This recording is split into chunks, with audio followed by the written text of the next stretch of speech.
Hola, ¿qué tal? Bienvenidos. Bienvenidos sean todos ustedes a un encuentro más, un diálogo más, de los muchos que vamos a tener seguramente. Te invito para que te suscribas, te invito para que me comentes, para que me digas quién eres, desde dónde me escuchas, y cuáles son tus intereses también. ¿Por qué estás aquí? ¿Qué te ha traído hasta este lugar? Bueno, vamos a ver. Vamos a hablar ahora sobre el cambio. El cambio que es una parte esencial de la vida humana. Todos cambiamos, ¿verdad? Todos absolutamente cambiamos. Eso es inevitable. El problema está en si el cambio se deriva de una decisión personal o el cambio es la consecuencia de fuerzas ajenas a nosotros. Si nosotros, es decir, para usar la voz pasiva, somos cambiados. Y ahí hay una diferencia sustancial, una diferencia enorme. ¿Es posible cambiar? Me gustaría empezar con una pregunta. ¿Es posible cambiar? A ver, déjame ahí abajo tu opinión al respecto. Las preguntas, muchachos, son muy poderosas. A mí me gusta usarlas todo el tiempo, todo el tiempo. Por ejemplo, cuando estoy pensando en un texto que voy a escribir, un ensayo, comienzo siempre con preguntas. Regularmente una serie de preguntas, 5 o 6 preguntas y luego escojo 2, 3 y luego una. Me quedo con una. Y me enfoco en esa pregunta como el trigger, ¿no? El disparador que va a promover o a causar toda la reflexión que yo voy a realizar por escrito. ¿Es posible cambiar? Comienzo la charla de hoy con esa pregunta. ¿Es posible cambiar? Respondo con 2 letras, sí. Y aquí ya se acaba el asunto. Bueno. Pero hay siempre la posibilidad de decir un poquito más, ser un poco más, complejo, ¿no? Una vez le respondí a un profesor en la secundaria algo y me dijo, Alejandro, no sea usted tan parco. Y a mí me dio mucha risa y se enojó y me sacó del salón. No sea usted tan parco. Bueno, no voy a ser parco, maestro. Y voy a abundar un poco. ¿Es posible cambiar? Sí, siempre cuando se cumplan ciertas condiciones, se realicen ciertas acciones que son necesarias. Como siempre, a mí me gusta empezar aquí, en el espíritu, que es la fuerza vital. Yo te pregunto a ti ahora, ¿no? ¿De dónde sale la fuerza de tu vida? ¿De dónde sale la fuerza? ¿Cuál es el motor que te hace levantarte todas las mañanas? Y no me digas que no, pues tengo que pagar la luz y la renta y tal y cual. Esas son accidentes. En realidad hay algo más profundo, algo que no podemos localizar en las estructuras mentales básicas, sino que va hacia adentro. Está localizada en el espíritu. En el espíritu. No podemos aspirar a una vida planificada en el sentido si no entendemos la dimensión espiritual del ser humano. Y que no estoy hablando acá, ojo, de una práctica religiosa específica, no. Estoy hablando de una noción trascendente de la persona, de una visión antropológica de carácter trascendente. Esa es la gran diferencia.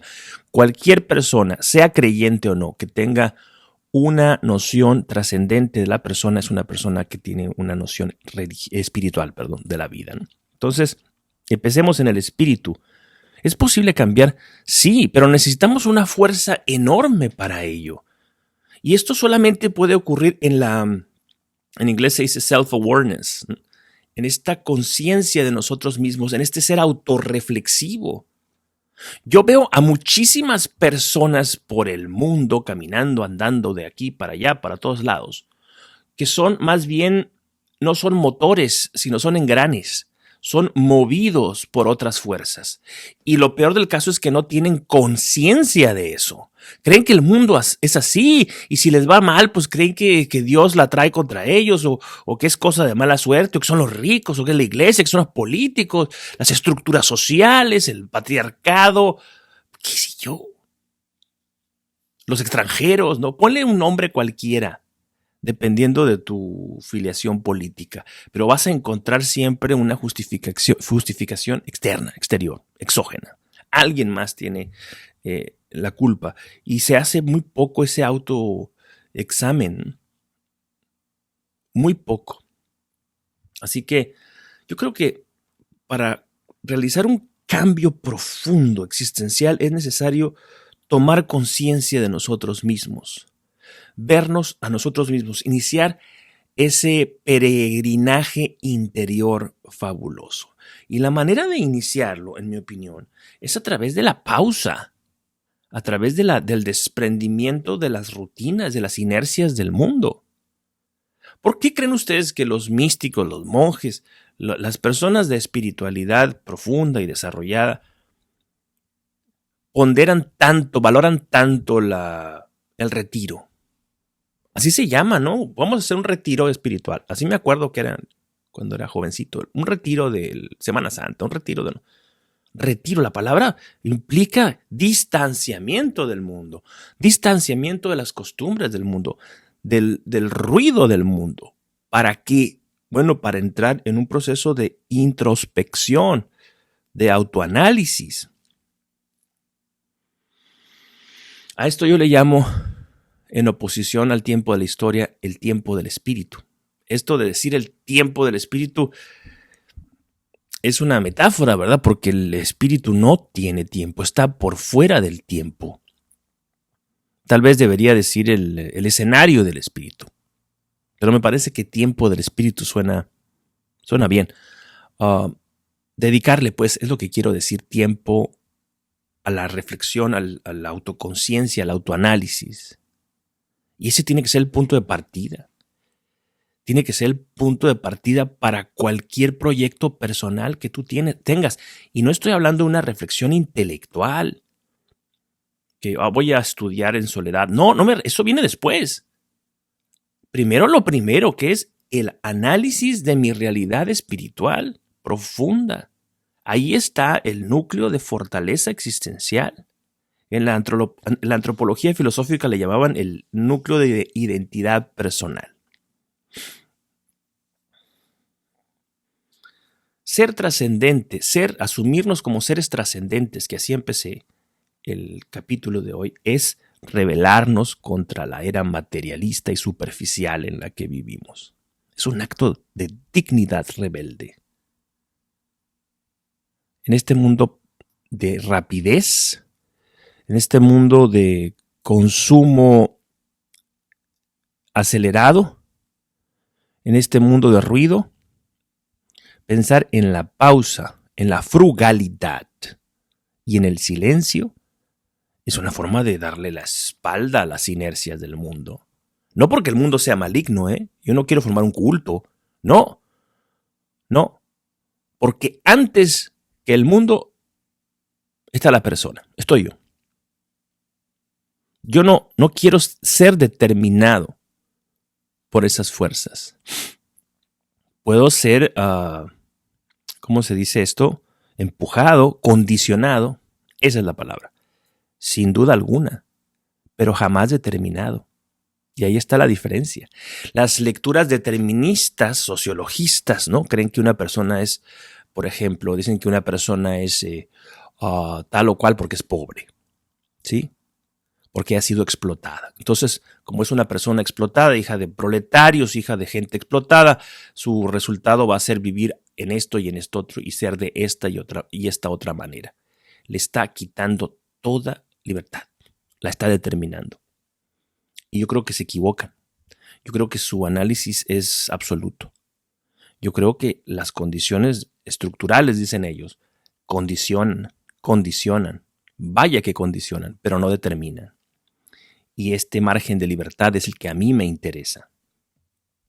¿Cómo podemos ser conscientes de ese margen de libertad interior, de fuerza, de agencia? Bueno, a través de la introspección, de la meditación, de la vida espiritual, que es maravilloso porque es como un pozo que se abre en medio del desierto. Una vez que nosotros entramos en la dinámica del espíritu, nos damos cuenta que así como el milagro de los panes y los peces, aquello empieza a brotar y a multiplicarse y no tiene fin, porque es un recurso que no es escaso. Todos los que tomamos clases ¿cómo se llama?, de economía, lo primero que nos dicen en la primera clase, cuando hacen la definición de economía, dicen que es la ciencia que estudia los bienes escasos, que estudia la administración de los bienes escasos o algo así, ¿verdad? Pero ese es el adjetivo que se utiliza, bienes escasos. Pues los bienes del espíritu son bienes inagotables, que entre más se utilizan, más nuevos son, que entre más se comparten, más grandes son. Se multiplican. Tú te equivocas, no estás viendo aquí la acción, el trabajo de un hombre solamente. Estás viendo la existencia de un hombre y eso es diferente. Eso es diferente. Yo estoy aquí dejando una impronta audiovisual que va a generar en ti una reflexión personal propia que tú vas a hacer. Y eso no me quita a mí absolutamente nada, por el contrario, enriquece que yo comparta contigo. Este es un pan que insisto, se multiplica al compartir, no se acaba. La vivencia del espíritu nos obliga a la generosidad. Qué tema tan rico, ¿verdad? Qué tema tan importante. Bueno, entonces empecemos en la meditación en el espíritu. Después avancemos al siguiente nivel, que es el espacio psíquico, el espacio de la mente, que es una estructura susceptible de ser analizada de manera racional a través de intervenciones de orden psicoterapéutico, como bien sabemos todos. Estamos hablando del cambio. ¿Es posible cambiar? Y yo he dicho que sí. Y he dicho que para que el cambio suceda es importante que nosotros tomemos agencia del cambio, seamos los responsables del cambio. No para que suceda, sino para que sea un cambio productivo, alineado con nuestros propios intereses. Esa es la diferencia. Entonces, en cuanto a la mente, decía que es el siguiente nivel. Es importante que para que haya un cambio de acuerdo a nuestros propios proyectos y deseos, es necesario crear pensamiento, ¿no? Así como si, vamos a suponer que yo que soy un ecologista, ¿no? Y quiero replantar, no sé, muchos arbolitos en el bosque, porque la tala está causando estragos y tal. Pues yo no voy a plantar árboles adultos. Lo que voy a hacer es en un vivero, así se llaman, ¿verdad? Vivero. Voy a criar árboles pequeñitos. Eso se llama plántula. Muchas plántulas. Nosotros las hemos visto, ¿no? En esas bolsitas de plástico negro con agujeritos para que salga el agua. Yo no sé si sigan existiendo, ¿no? Eso era hace mucho tiempo. Quizás ahora con las cuestiones ecológicas pues son otro tipo de bolsas biodegradables. No lo sé, pero ya me va siguiendo. Esas plántulas no son el árbol, son el árbol en potencia. Nosotros aquí tenemos un vivero de pensamiento. Es importante crear pensamiento, es importante estar a cargo del pensamiento. Y nuestro amigo Aristóteles, al que voy a citar 100,000 veces, siempre nos habla de esto, de la importancia del pensamiento como fuente de carácter, dicen, como fuente es decir, destino. ¿Por qué? Porque los pensamientos determinan una lectura del mundo y en consecuencia una serie de acciones que van a determinar en el plano de lo material y social lo que es mi vida. Si tu vida es de una manera determinada, no es por accidente, es porque está obedeciendo a una serie de prejuicios que tú has organizado, quizás de manera inconsciente, y que te están poblando la cabeza. Pero esos pensamientos que están ahí no se originan de manera voluntaria, ¿no? No es que sea inapelable su existencia ahí. No es que yo esté determinado a tener una serie de pensamientos per se. Mira, yo puedo comer un montón por múltiples razones y entonces las consecuencias de que yo coma un montón, pues es que voy a subir de peso. Esto no significa que yo haya nacido gordo. Lo que significa es que estoy comiendo más calorías de las que estoy quemando. Eso es todo. No es que uno nazca gordo. Entonces, creer que yo estoy condenado a tener una serie de pensamientos es algo bobo. Es decir, si yo estoy haciendo tal o cual cosa, tengo que hacer como ingeniería inversa, no irme hacia atrás y tratar de trazar o rastrear cuáles son los pensamientos que están ocasionando, pensamientos-emoción, que están ocasionando estas acciones habituales que determinan estos resultados en mi vida. La repetición es fundamental para el pensamiento.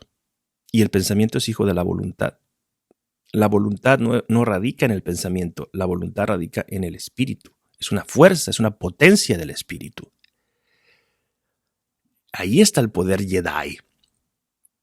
Por eso es importante comenzar en la meditación, en la introspección profunda, en lanzarnos un clavado en nosotros mismos.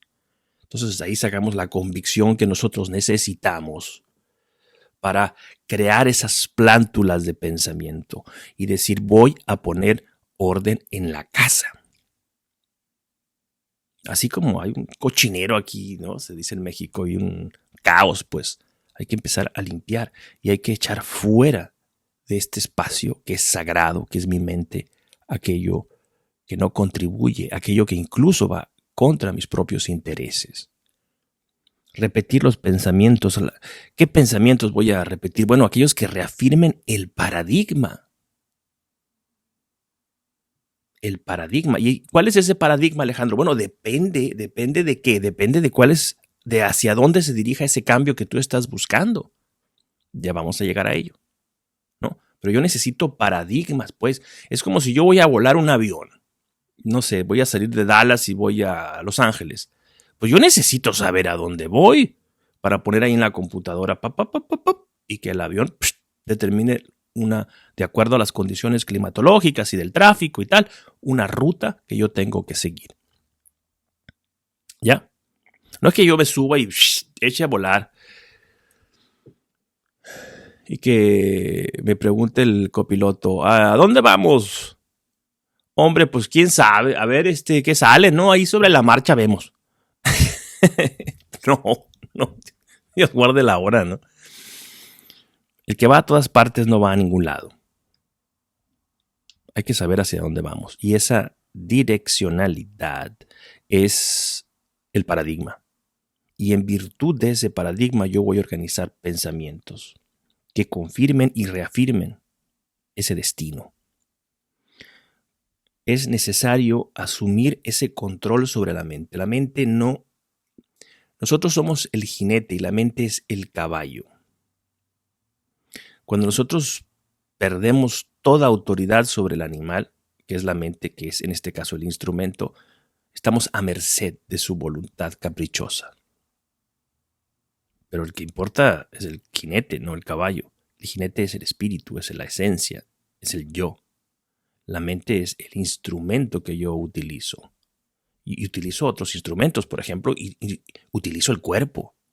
En este momento histórico, concreto, real, hay un cuerpo, soy materia, hay un ser material que está aquí habitando y que tan material es que es capturado por ese artefacto, por esa cámara, ¿no? La luz rebota en mí, hace que los sensores de la cámara capturen esta realidad material concreta que soy.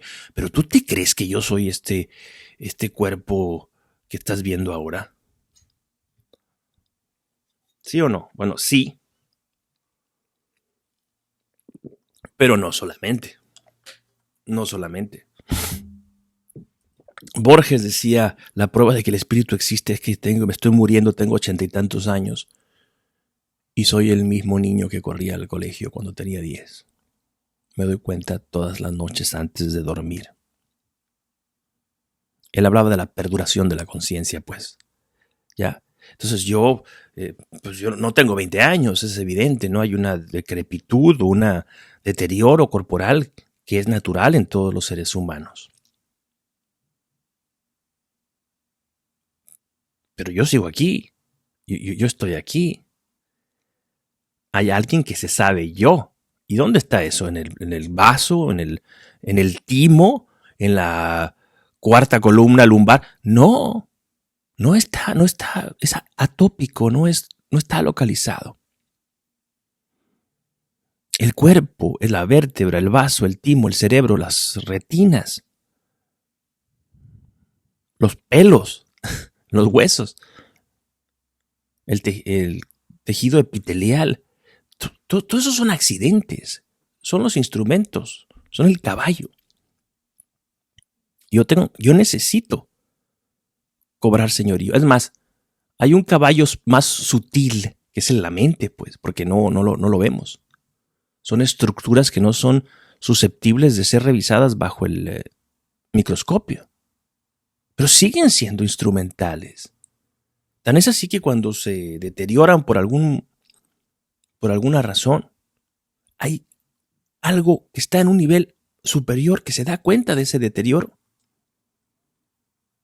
Se percibe a sí mismo como alguien que tiene un problema mental. Dice Frankl que el espíritu es invulnerable a la enfermedad.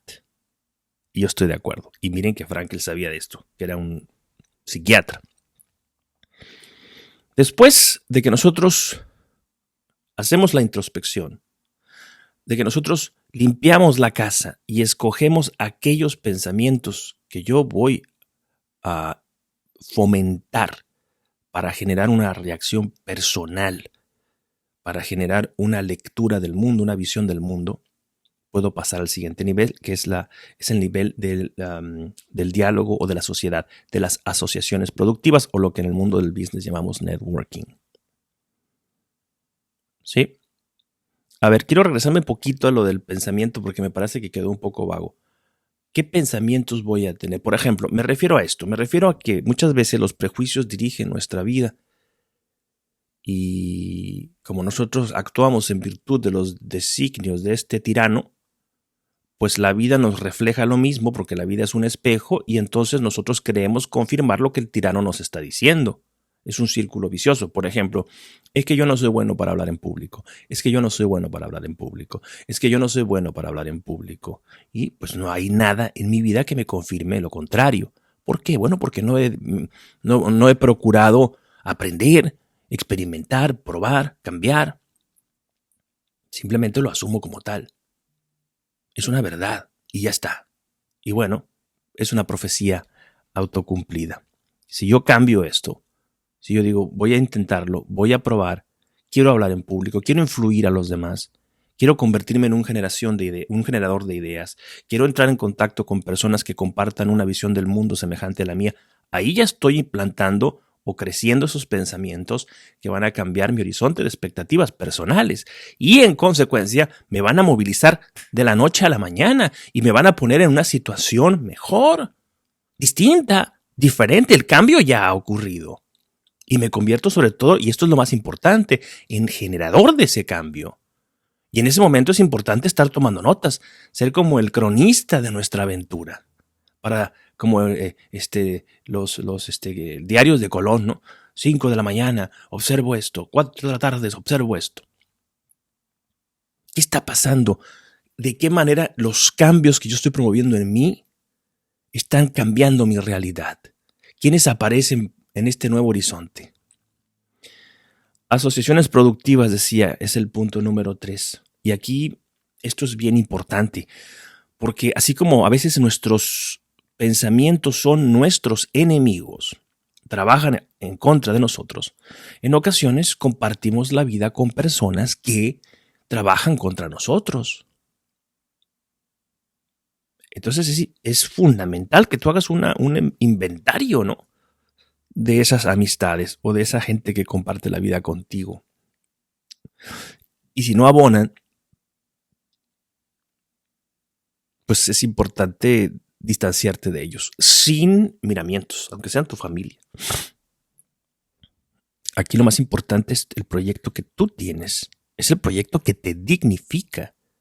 Y esto es muy difícil en nuestra cultura hispana, ¿no?, tan dada a asumir lealtades ociosas, que no abonan, que no contribuyen. Por eso he dicho familia. Si algún miembro de tu familia va en contra de tus intereses legítimos y dignos, hombre, no quiere decir que vayas a dejar de hablarle para siempre, pero tienes que establecer una distancia y ser bastante claro respecto a tu proyecto de vida.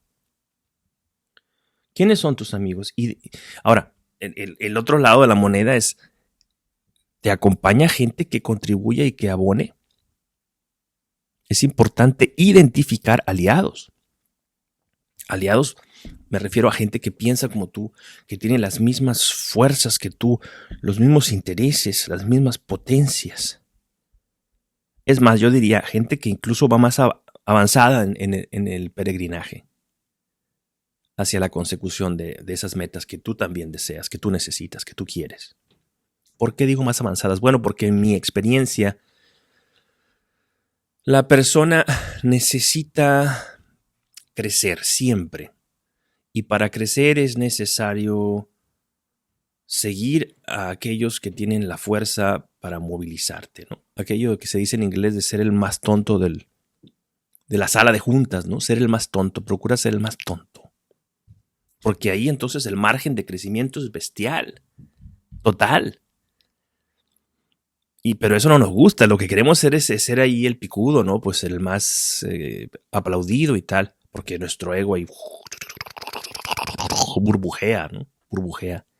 Nos sentimos muy bien. Pero eso es basura. Yo estoy hablando de una perspectiva total y absolutamente pragmática. ¿Quiénes son tus amigos? Identifica a tus aliados. Identifícalos de verdad. Es más, utiliza la tecnología. Yo estoy utilizando la tecnología ahora y seguramente encontraré aliados, gente que me está escuchando, que me va a escuchar. Y que me va a decir, hola, ¿qué tal? Te escucho desde acá, sepa Dios dónde, ¿no? Gente que tiene intereses alineados con los míos. Y ese tipo de relaciones, este diálogo, es fundamental. No es la persona el centro de todo, es la interrelación personal. Porque la persona no es un ser, un ente solitario. Es un ente en interacción constante con los demás. Lo somos desde el momento de nuestra concepción, de la concepción nuestra en el vientre de nuestra madre. Bueno, vámonos rápido porque se está haciendo tarde. Vamos al punto 4. Estamos hablando del cambio personal. ¿Es posible cambiar? Yo digo que sí. Hemos hablado de espíritu, de mente y de diálogo o sociedad, ¿no? Diálogo en sociedad, networking.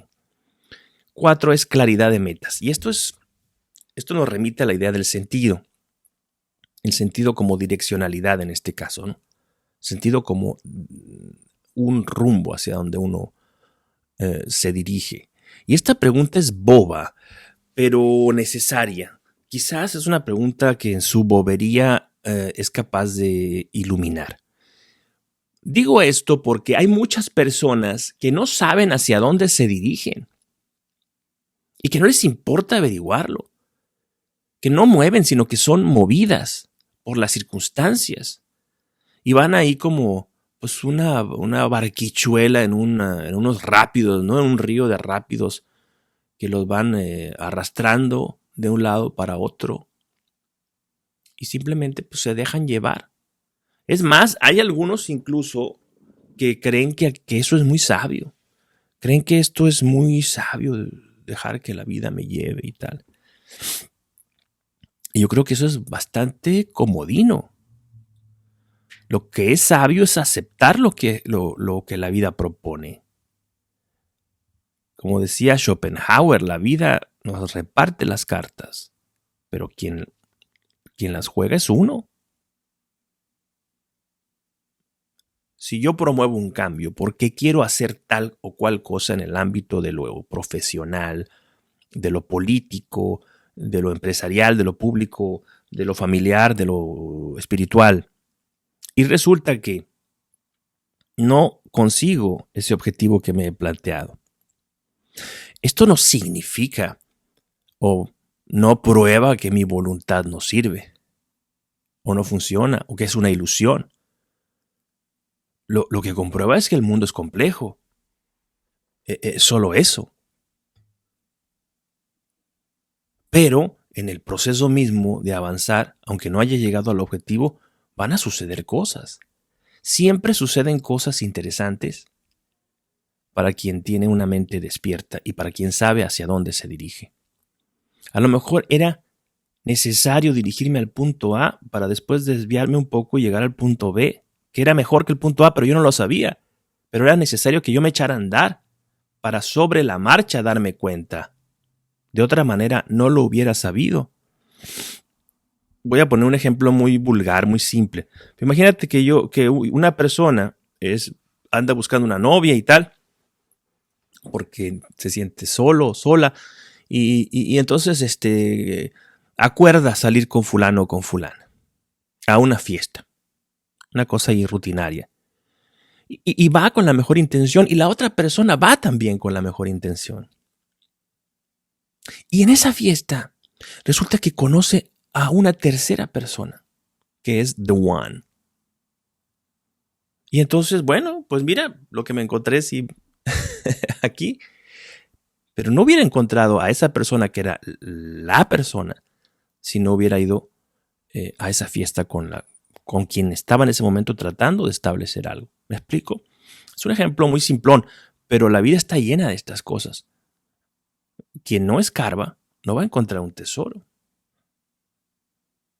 ¿Ustedes creen que todos los empresarios de éxito han sido exitosos siempre? Si yo les contara las historias que he escuchado, la cantidad de dinero que han perdido, la cantidad de negocios que se han ido a pique antes de que, ¡pum!, por fin diera el dardo en la diana. Es parte del vivir. Es parte del vivir. Y si no hay claridad de metas, no hay dinámica. Cuando tenemos claridad de meta, digamos que tenemos el punto número 1. Tenemos el paso número 1 y echamos a andar el motor, ¿no? ¿Qué va a pasar después? Bueno, ya lo veremos. Así que abróchense los cinturones. Muy bien. ¿A dónde vas? Pregúntate. ¿Es realista? Porque luego de pronto hay gente que escuchando esto que estoy diciendo sobre todo que son muy jóvenes, ¿no? Se aceleran, ¿no? Se ponen así todos excited, ¿no? Se aceleran pero, a ver, ¿a dónde vas? Bueno, voy a tal parte. ¿Es realista? No, pero los sueños, no. ¿Es realista, sí o no? ¿A qué me refiero con es realista? Es decir, ¿tienes recursos para ello? Por ejemplo, tiempo, dinero, conocimientos, network. ¿Sí o no? No, pues que sí o que no. Bueno, es hora de evaluar entonces, porque quizás ese objetivo por el momento no es accesible a ti. Quizá sí, vamos a mantener el rumbo, pero vamos a plantear objetivos intermedios. Y eso es un principio esencial del coaching, ¿no?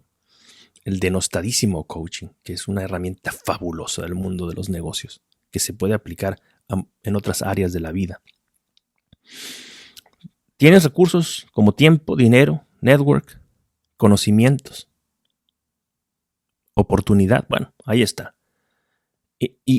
La última pregunta que yo me haría a la hora de determinar esta claridad de metas es ¿para qué? Esto en griego se dice teleología, ¿no? ¿Para qué? ¿Para qué hago algo? ¿Cuál es el objetivo último de esto que estoy haciendo? ¿Para qué? Contribuye, abona a tu desarrollo personal.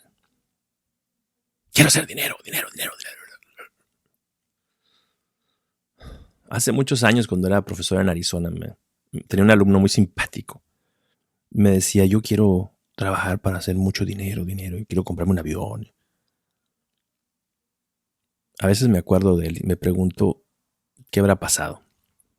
¿Ya tendrá el avión? ¿Para qué? ¿Para qué busco esto? Y yo creo que hay dos tipos de éxito, un éxito exterior y un éxito interior. Y yo creo que lo más importante es el éxito interior. Ese que no se ve, como dicen los carrilludos, ¿no? Sí se ve, claro que se ve. La satisfacción, la felicidad, la tranquilidad, la plenitud, ¿Eso con qué se paga? ¿Dónde se compra? ¿Y cómo consigo eso? Bueno, pues cuando yo estoy consiguiendo metas, definiendo y consiguiendo metas claras. Entonces mi trabajo se convierte en una gran algarabía, en una gran fiesta. Y además mi trabajo tiene un impacto en los demás.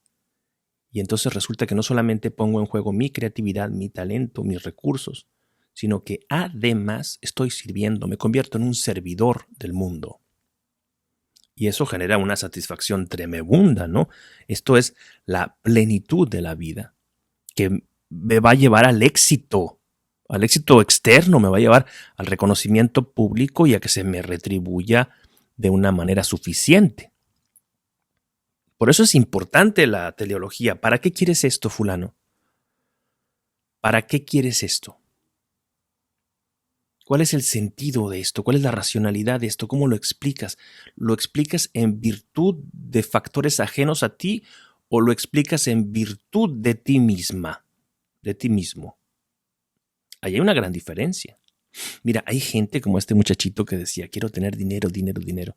¿Por qué? Bueno, pues porque para él esta era una forma de confirmarse en el mundo, de ser en el mundo, de ser visible y de ser respetado. Una forma equivocada, por supuesto, porque es una forma contingente, accidental. En cambio, quien trabaja por la plenitud, el gozo interior, el desarrollo intelectual, la tranquilidad, hombre, pues está invirtiendo tiempo y dinero en aquello que no es contingente, en aquello que hunde sus raíces en el ser mismo. Bueno, y por último, 5, la eficiencia.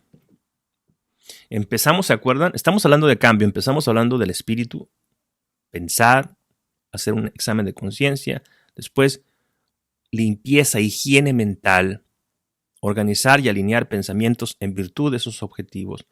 Después, ¿quiénes me van a acompañar? ¿Quiénes van a ser mis socios en este proyecto de vida? Después, claridad de metas, hacia dónde voy. ¿Qué contribuye esto a mi ser, a la culminación de mi ser? Y por último, la eficiencia o la tecne, ¿no? Dicen los griegos. Hablo de la cuestión de la posibilidad técnica de hacer las cosas, ¿no? Hablé antes de los recursos, ¿se acuerdan? Cuando hablé de la claridad de metas y eran realistas. Mencioné la palabra habilidades. Ahí estaba anticipando esto. ¿Tú tienes las habilidades que se requieren? Hombre, esto no te descalifica, ¿eh? Hay un autor argentino, se me va el nombre siempre, se llama Fred Kaufman. Fred Kaufman es argentino, tiene un libro que se llama Conscious Business, se los recomiendo ampliamente. Él dice en una charla en LinkedIn que él había estudiado economía creo que en California. Había estudiado, no recuerdo, tuvo un grado ahí medio sofisticado, ¿no? El caso es que el MIT aquí en Boston lo contrató, lo llamó a una entrevista de trabajo y le dijeron, nos interesa, de verdad nos interesa, pero queremos que dé clases de contabilidad. Entonces Kaufman dice, pero ¿cómo? Si yo de contabilidad no sé nada, yo soy economista teórico. No. Nos interesa que dé clases de contabilidad. No se preocupe, nosotros le vamos a enseñar. De verdad, sí. Y lo pusieron ahí a estudiar y lo pusieron a viajar por Estados Unidos a diferentes negocios para que tuviera experiencia de primera mano con pues la realidad de la empresa y tal. Lo prepararon, le dieron habilidades. Era tanto el interés que tenían en él que le dijeron, no te preocupes, las habilidades se adquieren. Entonces, ¿tienes las habilidades? Bueno, pues todos tenemos que hacer un inventario de habilidades. Si yo quiero ponerme a cantar, cosa que no voy a hacer, no se preocupe, no vayan a pagar aquí esto, pues quizás puedo estudiar. Tengo un amigo que es youtuber que se llama Nayo Escobar y él a los 46 años le dio por cantar. Porque pues decía que tenía ese sueño desde niño de verse en un escenario cantando. Y él era empresario, entonces pagó los servicios de una profesora y que le dio clases de canto y le decía, oye, pero es que tu talento es bastante mediocre, ¿no? Y tal. Pero no me importa, yo voy a seguir practicando. Y te lo cuenta de una manera que te mueres de la risa. Y pudo mejorar. Pudo mejorar y pudo realizar su sueño de cantar, ¿verdad? Que me imagino que lo planifica mucho, lo divierte y tal, ¿no? Pero todos podemos, pues, desarrollar ciertas habilidades. Evidentemente, todos nacemos con una proclividad o con ciertos talentos específicos, ¿no? Y, no sé, por ejemplo, canto yo sería, no sé, del 1 al 10, no sé, 1 o 2. Pero digamos que para, no sé, escribir, pues, cuestiones verbales estaría, no sé, más arriba. Hay gente que, por ejemplo, por cuestiones matemáticas también tiene números altos o bajos. Yo estaría en la mediocridad, más o menos. Entonces, lo ideal sería que nosotros alimentáramos aquellos hábitos donde hay una mayor posibilidad de crecimiento. Eso es lo ideal, ¿ya? Pero pues cada quien puede dedicar su tiempo a desarrollar los hábitos, las habilidades, perdón, que quiera, ¿no? ¿Estudias esta noción tan nociva, ¿no? En la que yo crecí y mucha gente de mi generación de que hay que conseguir un título por favor, hay que erradicar eso de la mente de los muchachos. A estas alturas esto no tiene ningún sentido, pero ninguno. No estamos aquí para obtener un título y después ponernos a trabajar en una empresa y ya sin tener que tocar un libro nunca más. Por favor, eso es una gran mentira. Tenemos que usar todos los recursos que están a nuestra disposición para seguir aprendiendo. Recursos audiovisuales. ¿Cuántos certificados tú tienes? ¿Cuántas experiencias de aprendizaje tú tienes al mes? Si me dices esto, 00 patatero, estás en problemas. Porque te están pasando por derecha e izquierda todo el mundo. Mucha gente. Mucha gente. El aprendizaje es parte del vivir, de la experiencia del vivir. Así como uno tiene que comer para vivir, uno tiene que estudiar para vivir. ¿Tienes habilidades? Estamos hablando de la eficiencia, ¿no? ¿Estudias lo suficiente? Y el último punto con el que quiero terminar es apaláncate en los demás. Suena medio feo, ¿no? Pero no tiene nada de feo. Apaláncate en los demás. Por ejemplo, ¿cómo te vas a apalancar en los demás? Pues a través de un círculo de estudio. ¿Perteneces a un círculo de estudio? Gente que tiene los mismos intereses que tú. Por ejemplo, yo tengo un sitio que se llama Círculo de Management. Sígueme en Facebook, Círculo de Management. Además, voy a poner aquí el link para que te suscribas al canal, a la página de Facebook. Y ahí, bueno, tú puedes hacer, ¿cómo se llama esto? Puedes hacer seminarios. O un seminario constante, perpetuo, ¿no? De estudios sobre ciertos temas. No somos héroes solitarios, no somos el Prometeo que desnudo y ahí atlético sube, ¿no? A robarle el fuego a los dioses. Que se sacrifica a sí mismo. ¡No! Déjate de pensar esas tonterías. No somos héroes solitarios, somos jugadores de equipo. Aprende. Asume la necesidad de delegar, to outsource. Si tienes un sueño medianamente complejo, es importante que tú aprendas a delegar. Si tú quieres estar en el control absoluto de todo, tú estás condenando tu proyecto a la enanez, a la pequeñez. Porque es muy sencillo, porque tú pues tienes un límite. Tú tienes 24 horas para vivir. Y tienes que atender a tu, no sé, esposa, esposo, hijo, hermano, qué sé yo. El trabajo, ¿sí? Y si son 2, bueno, pues ya tienes 48 horas. Y si son 3, pues ahí se va sumando tiempo humano. Si tú puedes ver 3 errores en tu proyecto, si tienes a 3 personas o a 4 personas, vas a ver 12 errores. Expandes, multiplicas tu capacidad de incidir. Claro que esto implica la reciprocidad, porque tú estarás también ayudando a las otras personas. Ese es el the compound effect del trabajo en equipo, que es una maravilla, una maravilla. Por último, mencioné hace unos instantes al coaching, que es muy denostado, ¿no? Que ha sido muy también manoseado y mal representado por gente que se presenta a sí misma como si fueran coaches de todo, ¿no? Y son como el factotum o la solución a todos los problemas. Mire usted, no. El coaching es una técnica específica que no tiene la función o no tiene el objetivo de solucionar todos los problemas del mundo. No. El coaching es una técnica mayéutica, es decir, una técnica de interrogación constante que tiene la función de movilizar a la persona para que la persona, en la sabiduría que ella tiene de su condición particular de vida, pueda resolver problemas concretos. Problemas concretos. Por ejemplo, yo a mi coach le diría, mire usted, yo estoy queriendo hacer una pequeña empresa en la que vamos a vender, qué sé yo, pantalones. ¿Sí? Y me he topado con un problema, que es el siguiente. Necesito que usted me ayude. Y el coach, que probablemente no sabe absolutamente nada de pantalones, porque el coach no es un mentor. Un mentor es diferente. Un mentor es un experto en tu materia que te va a ayudar desde su expertise. El coach no, el coach simplemente va a hacer preguntas. Es como la abeja que está picoteándote, ¿no? O el zancudo que te está picoteando.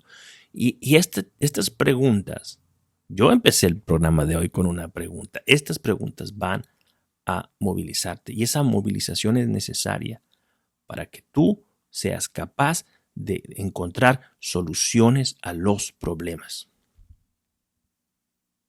Tú vas a resolver esos problemas, sí, pero sin el coach, que es un espejo, eso no va a ocurrir. Bueno, ahí está. ¿Es posible el cambio? Por supuesto que sí. Es posible, es necesario, es deseado. Si no fuera posible el cambio, no hubiera universidades. ¿Para qué? Bueno, suscríbete, déjame un comentario, dime qué te pareció el capítulo de hoy. Nos vemos en la próxima ocasión. Hasta pronto. Hasta pronto. Chao.